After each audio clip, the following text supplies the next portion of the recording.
In the middle of the road, a terrified woman runs to a gas station and begs for help. However, the clerk is done for the day and turns off the lights, saying they're closed.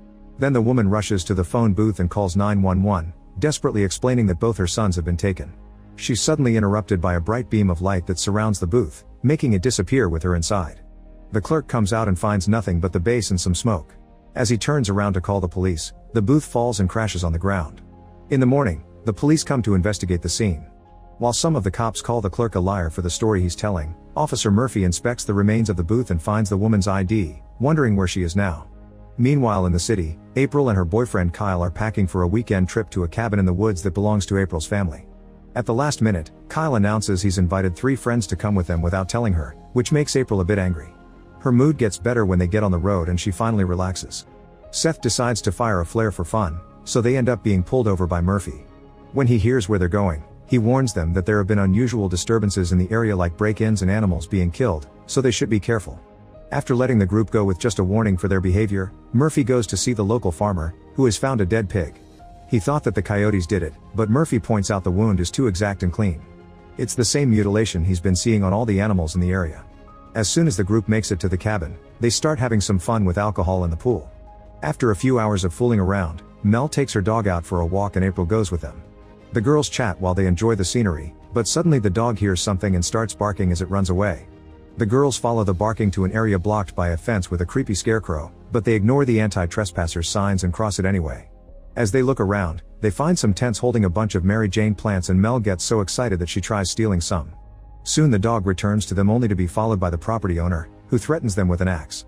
The girls try to explain they just were looking for the dog and that they're staying in the cabin. Hearing about the cabin makes the man realize he knows April. His name is Travis and he was a friend of her family, so he met April as a kid. Soon April remembers him too and the girls accept his invitation to the house. They chat for a while and Travis shares some details about the PTSD he's going through since he fought in the war. He also shows them a picture of a mysterious flying object that his motion-activated thermal cameras picked up. He theorizes that it's a secret military aircraft and that the army has been using the area for testing since the Cold War. Travis is big on conspiracy theories and rants about having to live off the grid to avoid being watched. Eventually the girls need to go back but they make sure to buy some Mary Jane from Travis first. When the girls return to the house, they share the plants and everyone has fun smoking. Suddenly Kyle takes April to another room and says how much she means to him before getting on his knee to propose. However, April answers she can't and reveals that she had gotten a job in New York, she just hadn't found the moment to tell him yet. Hurt, Kyle assumes she's breaking up with him and storms out of the room. Their friends misunderstand and start celebrating, but when they catch on, Mel comforts April. Meanwhile at the police station, Murphy is checking the surveillance footage from the gas station. The phone booth really did disappear under a light, and to Murphy's shock, there appears to be a presence hiding in the glow. Later in the evening, the group gets drunk because they're bored since they don't have TV or cell phone service. Kyle and April try to communicate while everyone watches, but their conversation is interrupted when they see a huge ball of fire coming down in the sky and crashing in the woods with a huge explosion. As Seth films everything with his phone, the group goes to investigate, assuming they saw a plane. However, they're shocked to discover a real spaceship and footprints that indicate aliens are now wandering in the forest. Terrified, the group rushes back to the cabin and argues over what to do while it starts raining. Seth points out the police won't believe them if they call, and April says they should just drive back to the city. Suddenly the power goes out, but April says it's normal because of the storm. They go to the basement to check the breakers, and at that moment they hear the dog barking followed by strange noises. Remembering her father kept a gun in that basement, April quickly grabs it before the group goes back upstairs. The cabin is completely dark, so the group uses flashlights to look around the room, finding a bunch of broken things. When a lightning strike lights up the area, the group discovers an alien standing by the glass door. April immediately opens fire and the alien disappears as the glass shatters.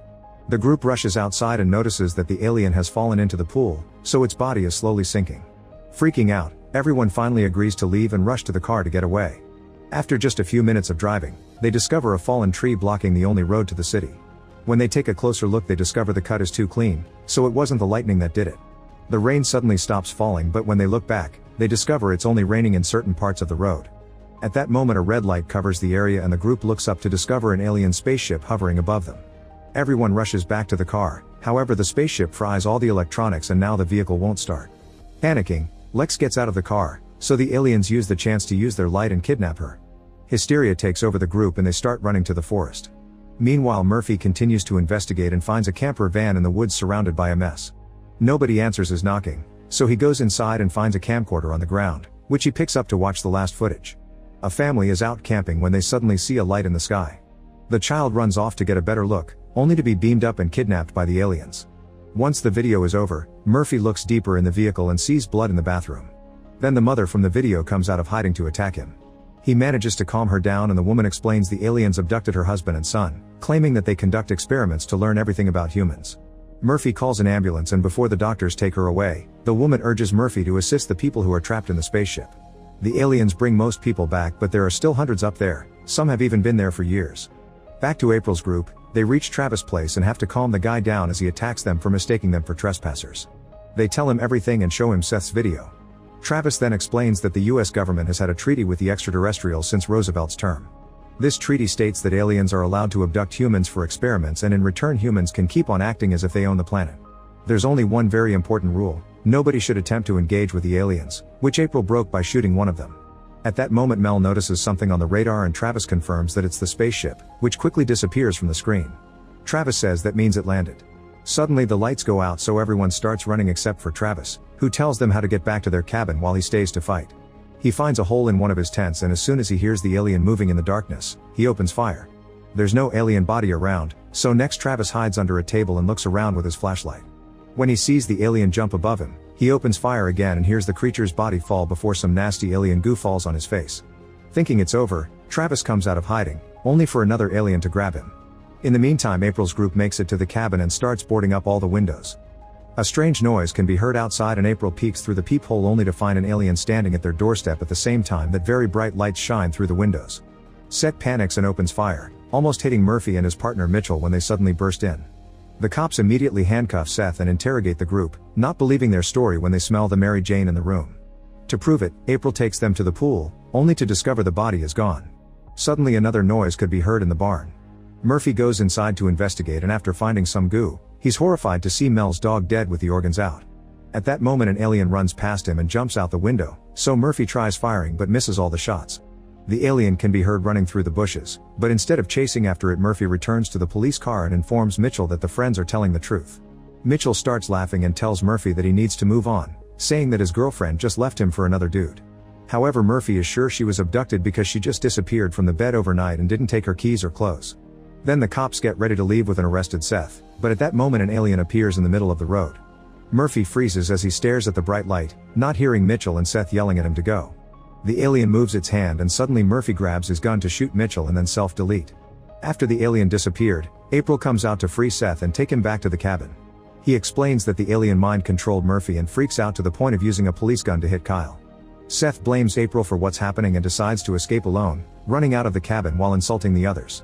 Seconds later, the whole building starts shaking and bright lights indicate the arrival of the spaceship. Then the aliens play a high-frequency sound wave that paralyzes everyone and causes excruciating pain. The light bulbs and various appliances explode, causing a small fire. The whole house appears to be coming down, so Mel and April rush to the basement but Kyle stays behind and blocks the door with a bookcase to protect the girls.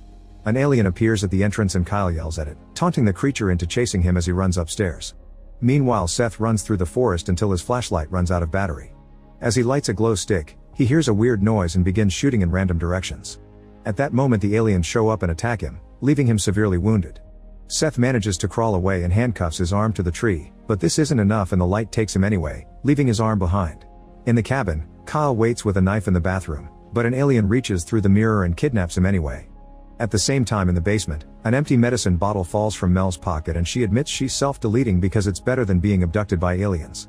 After Mel dies in her arms, April grabs a crowbar and gets ready to go back, but she pauses when the lights and rumbling go away. Astonished, April drops the crowbar and slowly makes her way upstairs, where she discovers the power has returned. On a pool of blood on the floor, she finds Kyle's engagement ring, making her realize he was taken. A desperate April runs outside and sees the spaceship flying away, so she grabs some fireworks and starts firing them into the sky to get the attention of the aliens. At first nothing happens and April falls to her knees, thinking she lost Kyle forever. However, the spaceship then comes back and abducts her as well. Moments later, April wakes up and finds herself in a nasty cocoon. After some struggle, she breaks free and starts walking down a hallway, seeing other bodies on the way. Following a very bright light, she reaches the end of the corridor and discovers she's been brought to an alien city. In another room, Seth also wakes up and panics when he sees his arm is gone. Suddenly an alien machine begins conducting various painful experiments on him, like inserting a bug through his belly button, drawing on his skin with lasers, and inserting a probe up his rear. It eventually becomes too much and Seth dies. Back to April, she continues to wander through the corridors and looks at the bodies in the cocoons until she finds Kyle. She immediately frees him and gives him CPR as she apologizes for everything. Kyle wakes up and the couple shares a hug before the aliens find them. A light surrounds Kyle and April and they hold onto each other thinking they'll die, only to suddenly appear back in the forest. They celebrate with a kiss and leave while holding hands, hoping to find help. A noise indicates people nearby and the couple finds some soldiers, who open fire and bring them both down. With her last breath, April takes out the ring and Kyle puts it on her finger before the soldiers kill them with another shot. Afterward the bodies are thrown in a hole and burned down. The soldiers continue to clean the area, getting rid of any evidence that could prove the existence of aliens or the treat the government has with them. Make sure to subscribe and turn on notifications so you can watch more videos like this. Thanks for watching.